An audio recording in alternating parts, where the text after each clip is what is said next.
بسم اللہ الرحمن الرحیم۔ حضرت شاہ صاحب رحمۃ اللہ علیہ نے بحث اس بات پہ کی ہے کہ ائمہ مجتہدین کا کتاب و سنت کے ساتھ اعتبار کیسے بنتا ہے۔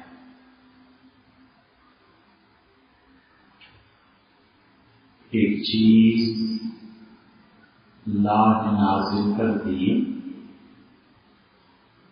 اور اللہ تعالی نے اجمالاً ایک حکم دے دیا قرآن میں کہ یہ کام کرو۔ اب وہ حکم کیسے پورا کیا جائے اور اس حکم کا مخالف کیا ہے اور کون سی چیز اس حکم کو توڑ دیتی ہے، اب یہ تفصیلات ساری قرآن بیان نہیں کرتا۔ اللہ تعالیٰ نے فرما دیا کہ اگر الصلاۃ نماز قائم کرو، ایک جگہ فرما دیا کہ فصل لربک اپنے پروردگار کے لیے نماز پڑھ۔ نماز کا پڑھنا اور نماز کا قائم کرنا دونوں میں فرق ہے۔ ایک آدمی نماز کو قائم کرنا چاہتا ہے، اہتمام کرتا ہے، مسجد جاتا ہے، جماعت سے نماز پڑھتا ہے، یہ سب چیزیں اس نماز کے قیام میں آتی ہیں۔ اور ایک آدمی کھڑے ہو کے گھر میں 2 رکعتیں 2 نفل پڑھ لیتا ہے، یہ نماز پڑھ لی اس نے۔ اب نماز کے لیے کیا شرائط ہیں، اس میں قرآن ایک چیز بیان کرتا ہے، وہ کہتا ہے کہ لا تقربوا الصلاۃ وانتم سکارى، نماز قریب مت جاؤ جبکہ تم نشے کی حالت میں ہو۔ اسی سے ملتی جلتی بات حضور صلی اللہ علیہ وسلم نے فرمائی کہ جب تم پہ شدید غلبہ اور نیند کا نماز شروع کر دی اور اچانک نیند کا غلبہ شروع ہو گیا تو نماز کو مختصر کر کے پوری کر لے۔ فرمایا ایسے نہ ہو کہ تم اس حالت میں نماز پڑھو اور اپنے آپ کو بددعائیں کہیں دیتے تھے۔ آپ کے مخاطب عرب صحابہ کرام رضی اللہ عنہ جانتے تھے عربی، اور سورہ اور درود شریف کے بعد سلام سے پہلے جو وقفہ ہے اس میں دعا مانگنی، تو اب کوئی آدمی دعا کو بجائے بس دعا مانگے تو منع فرما دیا کہ دیکھو بس مختصر نماز کرو ختم۔ قرآن نے ایک چیز بیان کر دی کہ اگر تم نشے کی حالت میں ہو تو نماز قریب نہ جاؤ۔ اب ہوا یہ کہ قرآن کا جو بھی حکم اجمالاً بیان ہوا ہے اس کی تفصیل اور تشریح آگے کیسے ہوگی۔ قرآن کئی جگہ پہ عام طور پہ اکثر و بیشتر ایک چیز بس حکم دے دیتا ہے، اس کی تفصیلات نہیں ہوتی۔ مثلا اللہ تعالیٰ نے فرما دیا کہ آپ زکوٰۃ دو، زکوٰۃ کتنی دیں، کس چیز پہ دیں؟ اچھا سونے پہ دو۔ اچھا سونا کون سا جو گھر میں استعمال ہوتا ہے، اس سونے میں بھی زکوٰۃ آئے گی یا نہیں آئے گی؟ قرآن کچھ نہیں کہا۔ قرآن کہتا ہے کہ سونے پہ زکوٰۃ دے دو، تو کدھر ہے قرآن میں؟ قرآن تو صرف یہ کہتا ہے کہ زکوٰۃ دو، سونا کتنا ہو تو زکوٰۃ دی جائے گی، اور کتنی مدت تک کسی آدمی کے پاس پڑا رہے پھر جا کر زکوٰۃ اس کو واجب آئے گی۔ شاہ صاحب رحمۃ اللہ کہتے ہیں یہاں پہنچ کے حکم اپنی تشریح کے لیے پہلے درجے میں خود قرآن ہی اپنے ایک حکم کو دوسری جگہ پر کھول دے تو یہ احتیاج ہے۔ پھر جب قرآن ایک حکم کو مثلا قرآن نے یہ کہہ دیا کہ روزہ رکھو، من شہد منکم الشہر فلیصم، تم میں سے جو شخص اس مہینے کو پائے اسے چاہیے کہ روزہ رکھے۔ اب کب تک روزہ رکھنا ہے؟ قرآن کہتا ہے سنو اتم الصیام الی اللیل، اور روزے کو پورا کرو رات تک۔ کب سے کرنا ہے؟ قرآن کہتا ہے کہ کلو اور کھاؤ واشربو اور پیو حتیٰ یتبین لکم الخیط الابیض من الخیط الاسود، یہاں تک کہ صبح صادق ہو جائے تو اس کو چھوڑ دو۔ صبح صادق تب ہوتی ہے، دنیا میں کوئی آدمی ایگزیکٹ اس وقت پہ نہیں چھوڑ سکتا کہ حضور صلی اللہ علیہ وسلم کا کمال تھا، انہیں پتہ چل سکتا تھا، باقی دنیا میں کسی کو نہیں پتہ چل سکتا۔ مثلاً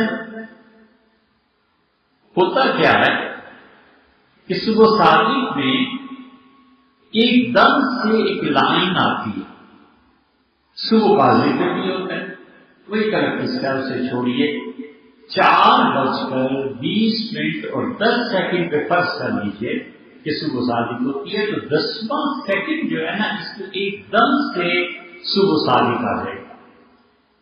اب جس آدمی کی اتنی نظر ہے، جس آدمی کے پاس سیکنڈ کا بھی اعتبار ہے، پھر تو مائکرو سیکنڈ بھی چل پڑے، جو یہ کہہ رہے کہ اس وقت صبح صادق ہوتی ہے، محتاط آدمی کہے گا 4:19 پہ روزہ چھوڑ تو 20ویں منٹ میں کسی بھی وقت ہو جائے گی، ختم ہو رہا۔ حضور صلی اللہ علیہ وسلم اللہ نے اتنا علم بھی دیا تھا اور وحی کا معاملہ تھا، اور آپ کی صبح صادق جس لمحے میں ہوتی تھی اس لمحے سے پہلے تک اجازت دے دیتے تھے کھانے کی، اور رسول اللہ صلی اللہ علیہ وسلم جو ہی صبح صادق کا ہوتا تھا چھپا دیتے تھے۔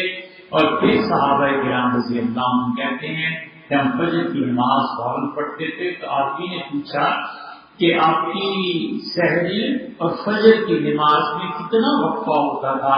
تو انہوں نے کہا یہی 30-40 آیتیں پڑھ لو، 50 آیتیں پڑھ لو، بس اتنا ہوتا تھا۔ اور کیا ہوتا تھا؟ 50 آیتیں پڑھے تو کوئی آدمی قرآن کی 5-6 منٹ لگ جائیں گے، تو گویا جو ہی سحری ختم ہوئی وضو کیا اور نماز ہوگی۔ اب صبح صادق کا اتنا کریکٹ اور ایکوریٹ وقت یا تو مشینیں بتاتی ہیں کہ وہی آدمی مشینوں پہ دیکھے، اور یا رسول اللہ صلی اللہ علیہ وسلم زمانے میں بتا دیتے تھے۔ قرآن خود ایک حکم کی دوسری جگہ پر تشریح کر دیتا ہے۔ لکھی کبھی کبھی ایسے ہوتا ہے کہ قرآن کے بعد تشریحات کے لیے دیکھنا پڑتا ہے حدیث کو، اور شاہ اللہ صاحب رحمۃ اللہ اس کو ترجیح بھی دیتے ہیں، اور وہ کہتے ہیں کہ قرآن نے جس کتب کا اجمال بیان کیا ہے اسے جا کر تشریح میں دیکھ لیا جائے کہ حدیث کیسے کہتی ہے۔ اور قرآن اور حدیث کے درمیان حنفی فقہا ایک اور چیز بھی لاتے ہیں، اور علامہ عبدالعلی صاحب رحمۃ اللہ علیہ نے مسلم الثبوت کی شرح قواعد الرحموت میں اس پر بحث کی ہے، اور وہ کہتے ہیں کہ جو وحی منسوخ ہو گئی ہے اس وحی کو ترجیح دی جائے حدیث پہ۔ سب سے پہلے قرآن پاک کو دیکھا جائے قانون کے لیے، پھر وہ احادیث وہ آیات دیکھی جائے جو اللہ تعالیٰ نے منسوخ کر دی۔ اگر اس سے کوئی رہنمائی مل سکتی ہے تو بہرحال کسی زمانے میں وہ بڑی گئی تھی، اگر وہ آیات ٹکراتی ہیں رسول اللہ صلی اللہ علیہ وسلم کے کسی عمل سے یا قرآن کے کسی اور حکم سے، پھر اس کو چھوڑ دیا جائے۔ ورنہ کہتے ہیں اس کو دیکھا جائے، قرآن کے اختلافات کو دیکھا جائے کہ کون سی قرآن کہاں پر ہے، کس طرح سے اس کے ساتھ بنتی ہے، اس کو دیکھ کے پھر حکم جاری کیا جائے۔ مثلاً عیسیٰ علیہ السلام ان کا آنا نہ آنا قرب قیامت میں، یہ عقیدے کا مسئلہ ہے کہ ایک مومن آدمی اس کا عقیدہ ہے جیسے عیسیٰ علیہ السلام قرب قیامت سے پہلے آئیں گے، اور احادیث اتنی متواتر اس پہ ملتی ہیں، اتنی متواتر ملتی ہیں کہ 200 کے قریب صحابہ کرام رضی اللہ عنہ حضرت عیسیٰ علیہ السلام کے آنے کی احادیث بیان کرتے ہیں۔ لیکن ہمارے خود حنفی فقہا کہتے ہیں کہ اگر صحابہ کرام رضی اللہ عنہ بیان نہ بھی کرتے تو اللہ تعالیٰ نے ایک جگہ فرمایا وَإِنَّهُ لَعِلْمٌ لِلسَّاعَةِ، اور عیسیٰ علیہ السلام وہ قیامت کا علم ہے۔ یہ علم آپ دیکھیے عین لام میم کر کے لکھا جاتا ہے، علم بھی ایسے ہی لکھا جاتا ہے، تو اور تو ایک ہی طرح لکھا جاتا ہے، صرف زبر اور پیش کی فرق۔ دنیا ہر زبان میں الفاظ ہوتے ہیں، ایک ہی طرح لکھے جاتے ہیں، بولنے سے پتہ چلتا ہے۔ علم اور علم، علم کہتے ہیں جھنڈے، وہ کہتے ہیں قرآن کی ایک اور قرأت میں آتا ہے وَأَنَّهُ لَعَلَمٌ لِّلسَّاعَةِ، اور پھر عیسیٰ علیہ السلام قیامت کا جھنڈا ہے۔ جھنڈا خبر دیتا ہے کہ وہاں پر کیا ہو رہا ہے، جھنڈا خبر دیتا ہے کہ کوئی قوم جا رہی ہے، جھنڈا خبر دیتا ہے کہ جھنڈا خبر دیتا ہے کہ کسی ملک کی علامت ہے۔ تو اس کا مطلب یہ ہوا کہ سیدنا مسیح علیہ السلام قیامت کی علامت ہیں، قیامت کا جھنڈا ہے۔ تو وہ عقیدے کو اس طریقے سے بھی ثابت کرتے ہیں۔ یہ دوسری چیز ہے۔ اور تیسری چیز بھی شاہ صاحب رحمۃ اللہ نے اس کو تشریح سے بیان کیا ہے، وہ کہتے ہیں کہ حدیث ہے اور قرآن ایک حکم دیتا ہے، لیکن جب تک احادیث میں اس کی تشریحات موجود ہیں اور حدیث بھی کس درجے کی، اعلیٰ درجے کی ہے، تو پھر ہمیں رائے کا کوئی اختیار نہیں ہے۔ حضور صلی اللہ علیہ وسلم نے فیصلہ فرما دیا، بات ختم۔ حضرت قرآن کہتا ہے کہ نماز پڑھو۔ اب کوئی آدمی کہتا ہے قرآن کھولو، نماز کیسے پڑھنی ہے؟ تو کہتے ہیں تم رسول اللہ صلی اللہ علیہ وسلم کو دیکھو کیسے نماز پڑھتے تھے، وہ حدیث سے بھی ثابت ہو جائے گا اور تعامل سے بھی ثابت ہو جائے گا۔ یہ چوتھی چیز آ گئی، قرآن، پھر قرآن کی قرأتیں، پھر حدیث، اور حدیث کے ساتھ ساتھ تعامل۔ تعامل کا مطلب یہ ہے کہ ہم سے پچھلی نسل نے نماز پڑھی، اس سے پچھلی نسلیں ہوتے ہوتے آپ اوپر چلے جائیں تو قرن اول سے لے کے اب تک ہر زمانے میں لوگ نماز پڑھتے آ رہے ہیں۔ صحابہ کرام رضی اللہ عنہ کا دور ایسا نہیں تھا کہ فوری طور پر خبر ایک جگہ سے دوسری جگہ پہنچ جائے۔ ایک آدمی مصر میں ہے، ایک آدمی شام میں ہے، ایک آدمی الجزائر میں ہے، پتہ نہیں زندگی میں دوبارہ ملیں گے بھی کہ نہیں ملیں گے۔ ایک نے رسول اللہ صلی اللہ علیہ وسلم کو دیکھا، ایمان کیا، چلا گیا، اور وہ پھر 15 سال 20 سال بعد آیا، انتقال فرما گئے تھے۔ ایک نے رسول اللہ صلی اللہ علیہ وسلم کس حال میں دیکھا ہے، ایک نے کس حال میں دیکھا ہے۔ اب ہر آدمی وہ عمل کر رہا ہے جو اس نے دیکھا ہے، لیکن ضروری نہیں ہے کہ یہ عمل بعد میں بھی رسول اللہ صلی اللہ علیہ وسلم نے کیا۔ مثلا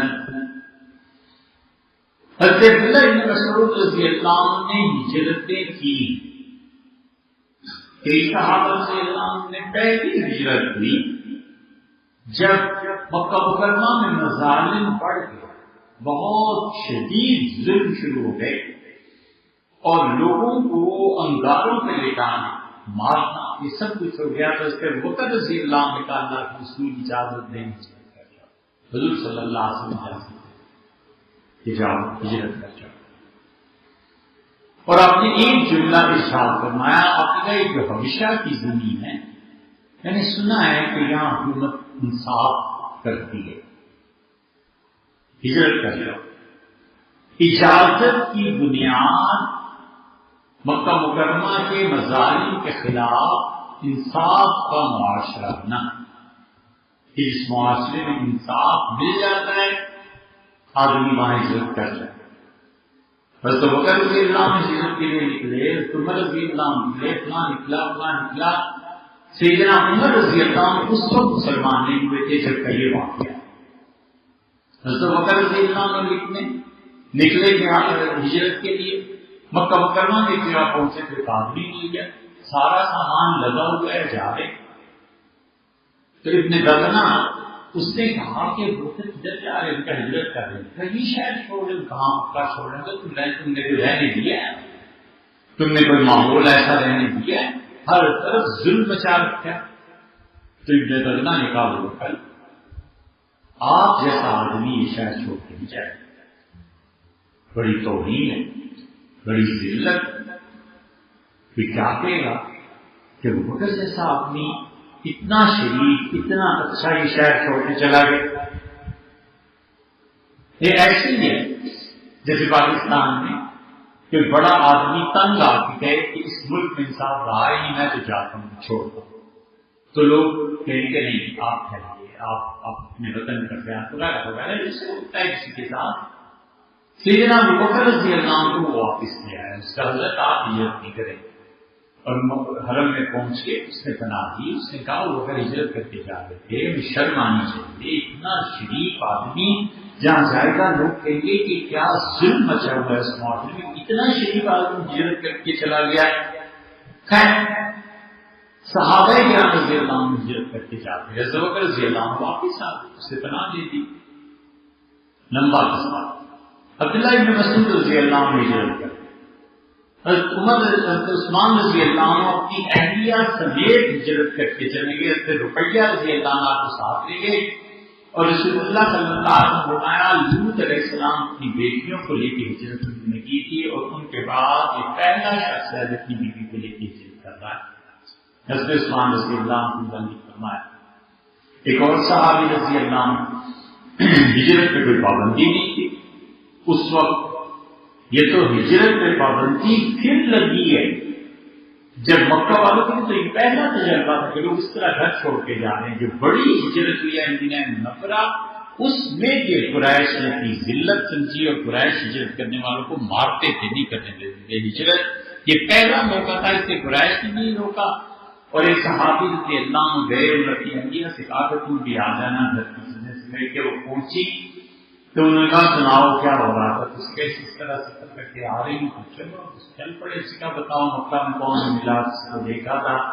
اس نے کہا ہاں مکہ میں نے فلاں کو دیکھا, فلاں بھی ملا تھا. تو راستے میں مجھے عمر نے روکا اور عمر نے مجھ سے پوچھا کہ کہاں جا رہی ہو. تو میں نے کہا میں ہجرت کر رہی ہوں. اس کا تمہارا شوہر؟ میں نے کہا چلا گیا. تو عمر نے کہا تم لوگ کیوں جا رہے ہو؟ میں نے کہا تم نے اس شہر کو رہائش کے قابل رہنے دیا کہ شریف آدمی یہاں رہ سکتا ہے. تو اس کا پھر میں نے عمر کی آنکھوں میں نمی دیکھی جیسے سے دکھ ہو کہ ہم لوگ جا رہے ہیں اپنے گھر چھوڑ کے. تو اس نے کہا یہ خطاب کا بیٹا جو ہے نا گھر میں گدا بھی ہے. اس نے کہا ہاں گدا تو رکھا ہوا ہے. اس نے کہا خدا کی قسم وہ گدا ایمان دے گا, یہ عمر ایمان نہیں لا سکتی. اس کے دل میں نرمی نہیں آ سکتی. ایک ایسی بات کرتی ہو کہ اس کی آنکھوں میں نمی آ گئی اور اسے ایسا محسوس ہونے لگا. خدا کی شان ہے کہ آدمی کبھی کبھی کیا چیز دیکھتا ہے, سوچتا ہے, پیشنگوئی کرتا ہے, اللہ کیا منظور ہوتا ہے. اس ہجرت میں عبداللہ ابن مسعود رضی اللہ عنہ گئے اور ابن مسعود رضی اللہ عنہ کو وہاں اعتماد کے جا رہے تھے. حبشہ کی پولیس نے پکڑ لی, پولیس نے جیل میں ڈال دیا. ابن مسعود رضی اللہ عنہ نے سے کہا میری جان چھوڑو, ہم لوگ ہجرت کر کے آئے ہیں. اس کا پیسے دو. ابن مسعود رضی اللہ عنہ نے پیسے دیے اور جان چھڑائی. حنفی فقہا کے جد اول ہیں, ساری حنفی فقہ یہاں سے گزری ہے. اسی لیے آناف کہتے ہیں کہ ظلم سے اپنی جان کو بچانے کے لیے رشوت دینا چاہیے. تو کہتے ہیں جہاں سے شروع ہوئی ہے نا حنفی فقہ, حضرت نے دی تھی جب کسی آدمی کا حق بنتا ہو نا تو وہ کہتے ہیں اپنا حق وصول کرنے کے لیے, اپنے حق کو ظلم سے بچانے کے لیے اگر کوئی پیسے دے تو یہ جائز ہے. حضرت نے شروع فرمایا تھا, حضرت رضی اللہ عنہ نے دیے تھے. ابن مسعود رضی اللہ عنہ ہجرت کر کے پھر گئے ہیں. پھر وہاں پر افواہ پھیل گئی کہ مشرکین مکہ نے اسلام قبول کر لیا. جب یہ افواہ پھیلی ہے تو صحابہ رضی اللہ عنہ واپس پلٹے اور یہ واقعہ جو ہوا ہے یہ ہے بڑا عجیب. اس پہ کبھی اللہ تعالیٰ نے توفیق دی تو بات کریں گے. یہ بڑی مشکل حدیث ہے. حدیث میں آتا ہے کہ حضور صلی اللہ علیہ وسلم سورہ نجم نازل ہوئی اور آپ پڑھ رہے تھے سورہ نجم اور آپ نے فرأیتم اللات والعزیٰ اور تم نے لات اور عزیٰ کو دیکھا ہے. یہ قرآن کی آیت ہے. اور مناۃ الثالثۃ الاخری, اور تیسری دیوی جس کی پرستش مکہ والے کرتے ہیں. حضور صلی اللہ علیہ وسلم مسلسل پڑھ رہے تھے اور کفار مکہ قریب ہو کے سن رہے تھے. سورہ نجم ہے یہ ایسی چیز کہ اس کی آیات اتنی خوبصورت ہیں اور اچانک آواز آئی افرأیتم اللات والعزیٰ ومناۃ الثالثۃ الاخری, اور تم نے دیکھا ہے تیسری دیوی منات کو اور لات کو اور دوسرا کو وَإِنَّ شَفَاعَتَهُنَّ لَتُرْتَجَىٰ, اور یہ سب اللہ کی بیٹیاں اللہ سے اپنی بات منوا لیتی ہیں. یہ سننی تھی یہ چیز کہ مکہ والے اٹھ کھڑے ہوئے. انہوں نے کہا یہ تو ہم کہتے تھے یہ معاذ اللہ استغفر اللہ ایسا ایسا خدا کا تعلق ہے. اور حضور صلی اللہ علیہ وسلم آگے سجدے میں گئے, سب کفار مکہ سجدے میں گر پڑے. انہوں نے کہا شکر ہے آج محمد صلی اللہ علیہ وسلم مان گئے, جس چیز کو شرک کہتے تھے آج خود کو فرار کر لیا. یہ وہ چیز تھی جو حدیث میں آئی ہے اور یہ ہوا ہے واقعہ. اور رسول اللہ صلی اللہ علیہ وسلم نے حیران کی کیا ہو رہا ہے, کفار مکہ کو مسلمان اللہ کو سجدہ کر رہے ہیں, کفار مکہ سجدہ کر رہے ہیں. اصل قصہ کیا تھا, یہ بڑی مشکل حدیث ہے. یہ جب پہنچی ہے بات حقیقت میں ہوئی ہے, لیکن خبر کا جو رنگ بدلتا ہے, جب ہمیشہ پہنچی تو ایک آدمی نے کہا وہ تو سارے ہی سجدے میں پڑے ہوئے تھے, وہ تو مسلمان ہو گئے. صحابہ رضی اللہ عنہ جب سنا تو واپس آئے, عبداللہ بن مسعود رضی اللہ عنہ واپس آئے. اور اس مسعود رضی اللہ عنہ نے مکہ میں داخل ہو جب دیکھا رات کو کہ سارے اسی طرح مشرک ہیں, تو سمجھ گئے کہ خبر غلط پہنچی ہے, کہ اور معاملہ ہوا ہوگا. وہ واپس ہجرت کر کے چلے گئے. پھر انہوں نے ہجرت کی ہے جب انہیں پتا چلا کہ رسول اللہ صلی اللہ علیہ وسلم حبشہ سے ادھر مکہ مکرمہ سے مدینہ منورہ تشریف لے گئے ہیں, تو کچھ صحابہ کرام رضی اللہ عنہ نے حبشہ سے ہجرت کی ہے مدینہ, اور ان میں سے بڑے خوش نصیب تھے جو فوری طور پر پہنچے ہیں بدر سے پہلے, کچھ پہنچے ہیں عہد سے پہلے, اور کچھ لوگ پہنچے ہیں غزوہ خیبر جب ہوا ہے 6 ہجری میں, اس وقت پہنچے ہیں, کچھ اس کے بھی بعد پہنچے ہیں فتح مکہ کی تقریب. تو یہ مہاجر وہاں سے آتے ہیں. اب ہوا کیا, ابن مسعود رضی اللہ عنہ کے ساتھ اور صحابہ بھی ہمیشہ چلے گئے, انتقال ہو گیا. انہوں نے جو رسول اللہ صلی اللہ علیہ وسلم کو دیکھا تھا بس وہی نماز پڑھنی تھی, جو دیکھ کے گئے تھے وہی دین تھا, یہی چیزیں تھی ان کے پاس. اب جس صحابی رضی اللہ عنہ کا وہاں انتقال ہوا ہے اس نے اس حکم پہ عمل کیا جس نے مکہ میں دیکھا تھا. ابن مسعود رضی اللہ عنہ کہتے ہیں جب میں واپس آیا حبشہ سے پھر ہجرت کر کے مدینہ پہنچا تو حضور صلی اللہ علیہ وسلم نماز پڑھ رہے تھے, تو میں نے سلام دیا, آپ نے جواب نہیں دیا. تو میں پریشان ہو گیا, میں نے کہا ضرور میرے کسی نے کسی غلطی گناہ کی خبر ہو گئی ہوگی. حضرت نے جواب نہیں دیا, مجھ سے ناراض ہیں. اور جو ہی رسول اللہ صلی اللہ علیہ وسلم پھیرا, آپ نے فرمایا ابن مسعود یہ نماز جو ہے نا, پہلے اس میں سلام کے جواب دینے کی اجازت تھی, اب اللہ نے منع کر دیا ہے, اس لیے میں نے تمہارے سلام کا جواب نہیں دیا. تو اب جو صحابہ رضی اللہ عنہ انتقال کر گئے یا حبشہ میں رہ گئے, ان کے نزدیک تو دین یہی تھا کہ سلام کا جواب دیں. یہ جو آئے ہیں تو انہیں پتا چلا کہ اچھا یہ تبدیلی ہو گئی ہے, یہ ایسے ہو گیا ہے, اب منع فرما دیا, اب یہ کر لیا. بہت چیزیں ایسی ملیں گی کہ صحابہ کرام رضی اللہ عنہ یہ دور تو تھا نہیں کہ وہ ایک دوسرے کو بتاتا کہ یہ چیز ہو گئی ہے اور یہ چیز ہو گئی ہے, اور نہ ہی کوئی کمیونیکیشن کے ایسے ذرائع تھے. مصر میں جس نے جو کچھ دیکھا ہے اور جس نے حبشہ میں جو کچھ دیکھا ہے, جس نے ادھر دیکھا ہے, انہوں نے آ کے وہی دین آگے امت کو بتایا کہ یوں کرو. اب حضرت علی رضی اللہ عنہ کوفہ میں آئے ہیں, کوفہ والوں نے سیدنا علی رضی اللہ عنہ کو دیکھا, انہوں نے خلافت وہاں قائم کر دی, جمالی 4 سال وہاں رہے. عبداللہ بن مسعود رضی اللہ عنہ کو دیکھا, یہ سب لوگ وہاں کے تھے کوفہ والے. کوفہ والوں نے دیکھا کہ سیدنا علی رضی اللہ عنہ نماز میں ہاتھ ناک کے نیچے باندھتے. نتیجہ یہ نکلا کہ کوفہ سے جتنا دین آیا ہے, جتنا مسلک آیا ہے, ہم حنفی سارے نہیں سے آئے. مدینہ منورہ میں صحابہ کرام رضی اللہ عنہ سینے پہ بھی ہاتھ باندھتے تھے. یہ بھی رسول اللہ صلی اللہ علیہ وسلم ہی کا کسی زمانے میں ترجمہ تھا. انہوں نے کہا یہ دین ہے, ان کا یہ دین, یہ بھی ٹھیک ہے, یہ بھی ٹھیک ہے, ایسے بھی ہوا ہے, ایسے بھی ہوا ہے. اس لیے عمر بن عبدالعزیز رحمۃ اللہ علیہ کہتے تھے کہ جب مجھے پتا چلتا ہے کہ ایک ہی مسئلے میں صحابہ کرام رضی اللہ عنہ کی 2 آراء ہیں, اس کا فتویٰ یہ ہے, اس کا فتویٰ یہ ہے, مجھے اتنی خوشی ہوتی ہے کہ سونے کی کانیں بھی مجھے مل جائے نا, مجھے اتنی خوشی نہیں ہوتی.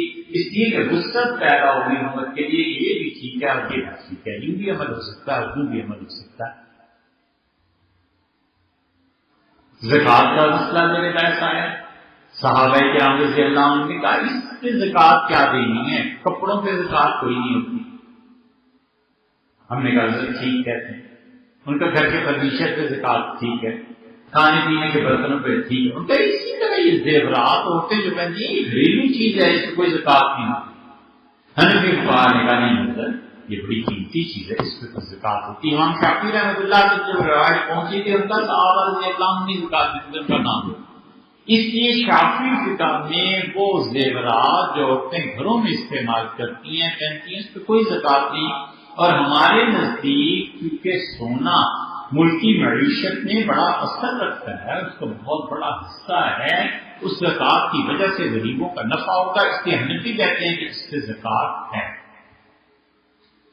اس سے معلوم ہوا کہ قرآن پھر وہ قرآت جو منسوخ ہو گئی، پھر امت کا تعامل اور حدیث یہ چاروں چیزیں دین بن گئی. امت کا تعامل چلتا آ رہا ہے. آمین اونچی آواز سے کہنا تھی مدینہ منورہ میں، کوفہ میں نہیں تھی. لوگ آہستہ آواز سے آمین کرتے بس ٹھیک ہے یہ بھی ہے وہ بھی. بہت بڑی چیز ہے کہ جس پہ حضرت عمر رضی اللہ عنہ نے امت کو اکٹھا کر دیا پھر وہ نہیں ہوگی. حضرت عمر رضی اللہ عنہ نے لوگوں کو جن جن مسائل پر اکٹھا کر دیا نا پھر امت نے اس میں تبدیلی نہیں کی، کیونکہ وہ دور ایسا تھا کہ صحابہ کرام رضی اللہ عنہم بڑے بڑے اکابر موجود تھے. امیر المومنین نے جس چیز میں یہ سمجھا کہ ایک کر دینا چاہیے انہوں نے ایک کر دیا. مثلا طلاق حضور صلی اللہ علیہ زمانے میں طلاق دیتے تھے اور آتا تھا ابوبکر رضی اللہ عنہ، عمر رضی اللہ عنہ کے پہلے 2 سال ان کی خلافت 10 سال رہی، پہلے 2 سال کی جو آتا تھا طلاق دے کے پوچھتے تھے کتنی طلاقیں دی ہیں، وہ کہتے جی 3. نیت کہتے تھے 1 طلاق کی نیت تھی، 2 تو ویسے ہی پکی کرنے کے لیے تھی. حضور صلی اللہ علیہ وسلم اور ابوبکر عمر رضی اللہ عنہ اپنے ابتدائی خلافت کے 2 سال کہتے تھے ٹھیک ہے. تیسرے سال انہوں نے کہا لوگ مجھ سے جھوٹ بولتے ہیں، وہ سچائی نہیں رہی جو حضور صلی اللہ علیہ وسلم کے زمانے میں تھی، اور بکر رضی اللہ عنہ کے 3 طلاقیں لے کے آتے ہیں اور مجھ سے آگے جھوٹ بولتے ہیں. حضور صلی اللہ علیہ وسلم کے زمانے میں 3 دیتے تھے کہتے تھے 1 ہے نافذ ہوتا تھا، 3 دیتے تھے کہتے تھے 3 بھی ہیں یہ بھی نافذ ہوتا تھا. تو لوگوں اب لوگ جو جھوٹ بولنے لگے ہیں تو اب جو کہے گا 3 دیے ہیں ہم کہیں گے 3 ہی ہو گئی ہیں، ہم ایک والی بات کو نہیں مانتے. اس لیے اس زمانے میں دیانتداری غالب کی وہ بات ہے.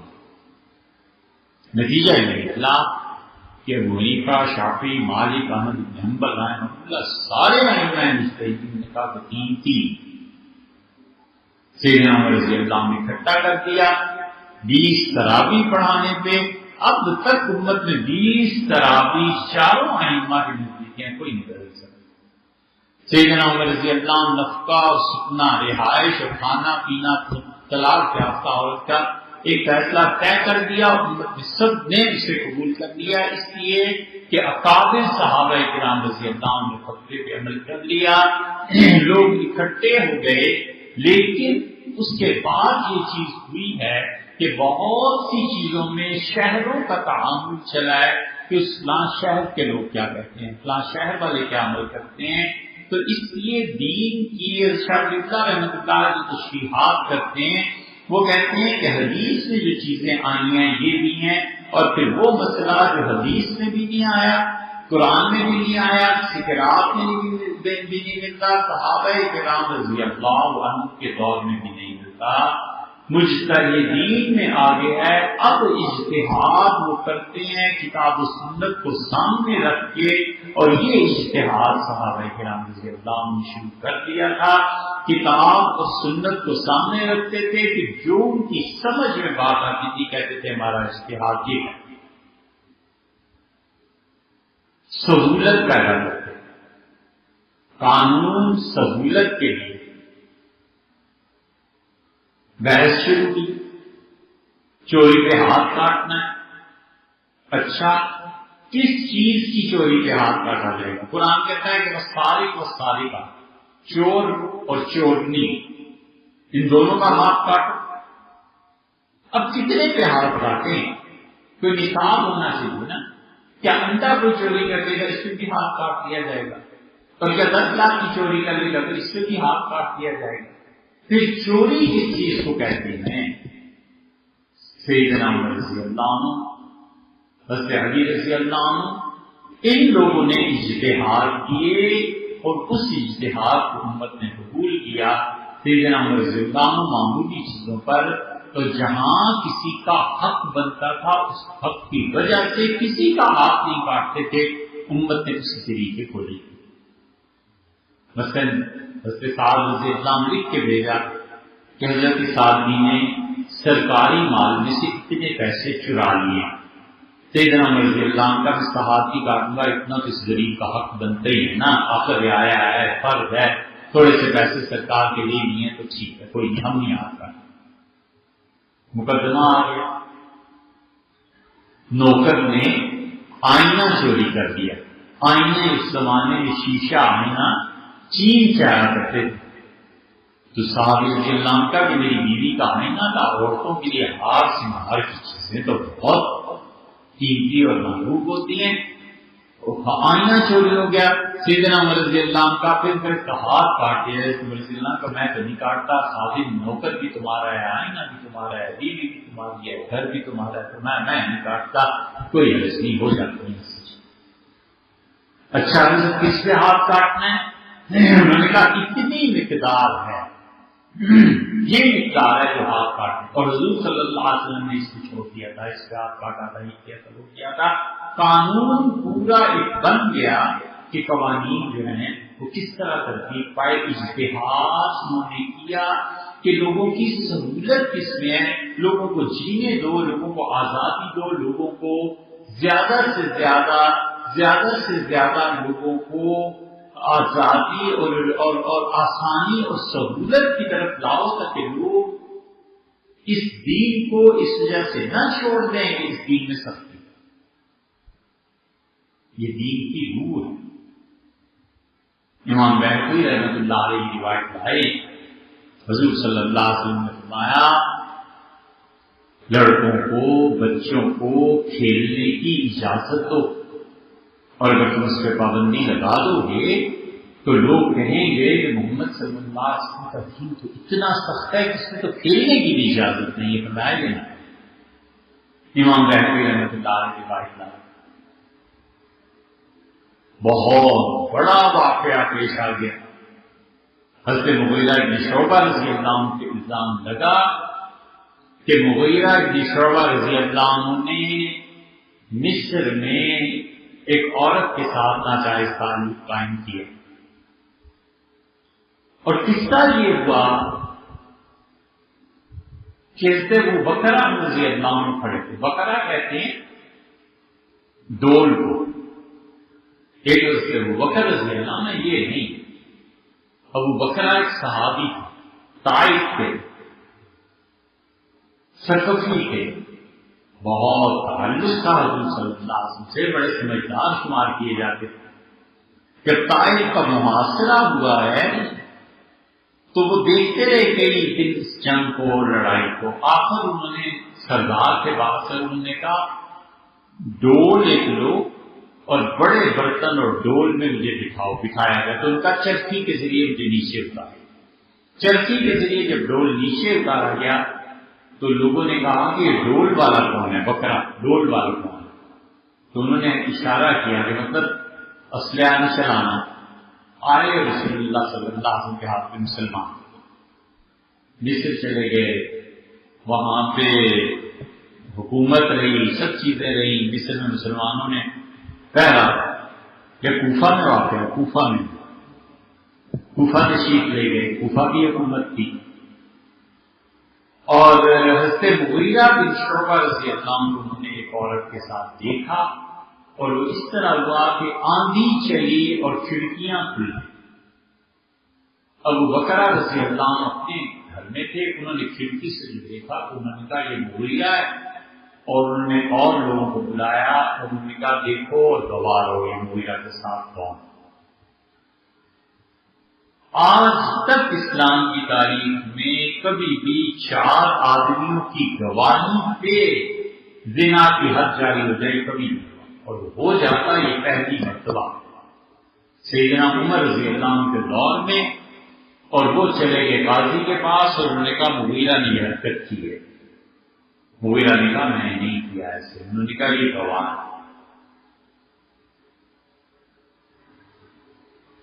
انہوں نے معاملہ اٹھایا اور مدینہ منورہ بھیج دیا. انہوں نے کہا حضرت سے جا کے پوچھو سیدنا عمر رضی اللہ عنہ فیصلہ کرے.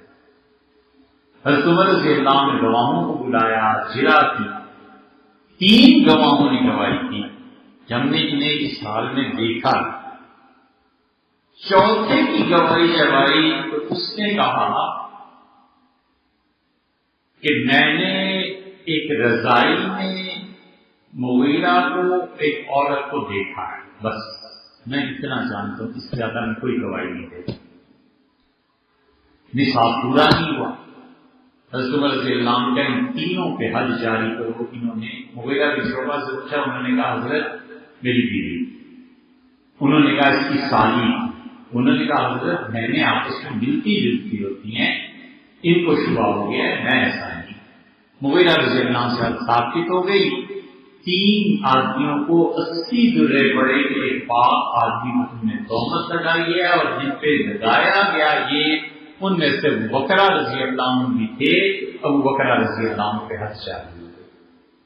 حضرت ابو بکر رضی اللہ عنہ کے متعلق سیدنا عمر رضی اللہ عنہ کے مدعے کہ ابو بکر کو ہو اقرار کر لے کہ اس سے گواہی میں غلطی ہو گئی، میں اس کی شہادت بحال کر دوں. ہوتا اور قانون یہ تھا کہ اگر کسی پہ حد جاری ہو گئی ہے نا تو وہ عدالت میں جا کے کسی بھی طرح عدالت میں پیش نہیں کیا جا سکتا، اس کی گواہی قابل قبول نہیں رہتی. اور اس معاشرے میں کسی کی گواہی قابل قبول نہ رہے یہ ذلت کی بات تھی. لوگ سوچ ہی نہیں سکتے تھے کہ آدمی کردار کا اتنا برا ہو جائے کہ گواہی نہیں دے سکتے. حضرت ابو موسیٰ اشعری رضی اللہ عنہ آئے. حضرت عمر رضی اللہ عنہ کا دروازہ کھٹکھٹایا، پھر چلے گئے. سیدنا عمر رضی اللہ عنہ امیر المومنین تھے، نماز پڑھائی تو فرمایا موسیٰ آپ آئے. تم کہ جی حضرت میں آیا. فرمایا کہ رکے کیوں نہیں؟ میں نے تمہارا سلام سن لیا، اگر مصروف تھا میں تو آ جاتا. ان کا حضرت یہی حکم ہے 3 مرتبہ اجازت مانگی جائے، 4تھی مرتبہ پھر گھنٹی یعنی ناف کرنا نہیں. رضی اللہ عنہ کا یہ کہاں سے؟ ان کا حضور صلی اللہ علیہ وسلم نے سکھایا. رضی اللہ عنہ کا سبحان اللہ، یہ تو روز پتہ کی زندگی کی بات ہے، اور یہ مسئلہ مجھے نہیں پتا چلا. ابو موسیٰ تو ہر مسلمان کو بتاؤ نہیں، کیسی بات کرتے ہو؟ کون ہے تمہاری گواہی دے کہ رسول اللہ صلی اللہ علیہ وسلم نے کبھی فرمایا. ابو موسیٰ رضی اللہ عنہ کا شہادت میں گواہی پوچھتا. آئے صحابہ کرام رضی اللہ عنہ کو دیکھا اور کہنے لگے سب سے کم عمر کون ہے؟ لوگوں نے کہا ابو سعید سب سے کم عمر ہے. بچہ ہے. فرمایا جاؤ اور گواہی دو کہ رسول اللہ صلی اللہ علیہ وسلم نے سکھایا، تاکہ عمر کو یہ خیال رہے کہ یہ معاملہ ہمارے بچے بھی جانتے ہیں. سب سے چھوٹا جائے گواہی دیں تاکہ امیر المومنین کو پتا ہو کہ سب سچ کہتے ہیں. حضرت عمر رضی اللہ عنہ کے سامنے جا کے سب سے کم عمر نے گواہی دی. گواہی بہت بڑی، اور کسی کی گواہی ثابت ہو جائے تو یہ تو اتنا بڑا عیب تھا کہ کوئی تصور ہی نہیں کرتا تھا کہ گواہی ثابت ہو جائے. یہ کیسے ہو سکتا ہے؟ تو عمر رضی اللہ عنہ جانتے تھے اس کے اثرات. اسی کبھی کبھی کہتے تھے ابو بکر کو جا کے کہو میرے سامنے آ کے ایک مرتبہ کہہ دے کہ غلطی ہو گئی ہے، میں اس کی شہادت بحال کر دوں گا. ابو بکر رضی اللہ عنہ نے کہا میں نے شہادت دی ہے، اور زمین و آسمان جب تک قائم ہے ابو بکر قائم ہے، میں ہمیشہ شہادت دوں گا کہ میں نے یہ چیز دیکھی ہے، میں اپنی گواہی سے نہیں. یہ ساری چیزیں بیان کرنے کا مقصد یہ ہے کہ قانون کی جو تدوین ہوتی ہے اور جو اجتہادات ہوتے ہیں، یہ اجتہاد اسی لیے ہوتا ہے کہ لوگوں کی زندگی آسان کی جائے. اس لیے نہیں ہوتا کہ لوگوں کو پکڑا جائے اور جکڑا جائے اور کسی طرح یہ کر دو یہ کر دو یہ کر دو. مومن کا عمل جس حد تک ہو سکے اس کا اچھے سے اچھا مصرف تلاش کرنا چاہیے. اچھا یہ ہو گیا یہ ہو گیا یہ ہو گیا یہ ہو گیا. سیدنا عمر رضی اللہ عنہ نے چور لائے گئے اور فرمایا کہ کیا چوری ہو گئی ہے؟ فرمایا اچھا اتنی چوری کی ایسے اتحاد پڑھو. جب جانے لگے تو فرمایا یہ چوری کی کیوں ہے؟ تنخواہ کتنی؟ ان کا اتنی. فرمایا اتنی تنخواہ؟ چوری کیا کی تھی؟ ایک قبیلے کی اونٹنی ذبح کر کے کھا گئے. ظاہر بڑی قیمتی چیز انہوں نے ذبح کر دی. سیدنا عمر رضی اللہ عنہ نے کہا کہ کوئی ہاتھ نہیں کاٹا جائے، اور اس کو لکھا کہ تمہاری اونٹنی جو ذبح انہوں نے کی ہے یہ کھوٹی کی وجہ سے کی ہے.